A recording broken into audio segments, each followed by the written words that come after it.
आज आपण साबुदाणा न शिजवता खुसखुशीत पापड्या अगदी दुप्पट फुलतात बरं का. त्यासाठी 1 वाटी साबुदाणा खिचडीला भिजवतो ना तसा भिजत घालायचा आहे.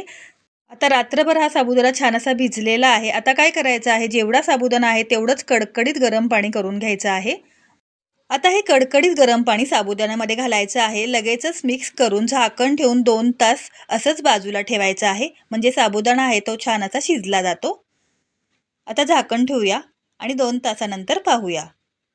2 तास झालेले आहेत. तुम्ही बघू शकता साबुदाणा मस्तपैकी छान असा शिजलेला आहे. आता काय करायचं आहे, यामध्ये जास्तीचं पाणी अजिबात घालायचं नाहीये.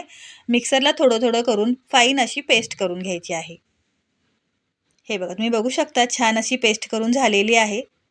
संपूर्ण साबुदाण्याची अशीच मी पेस्ट करून घेणार आहे.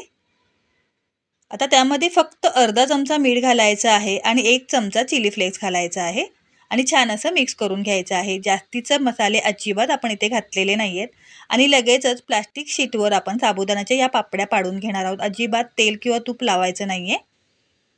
तुम्ही बघू शकता अगदी मस्त अशा छोट्या-छोट्या छान साबुदाण्याच्या पापड्या तयार होत आहेत.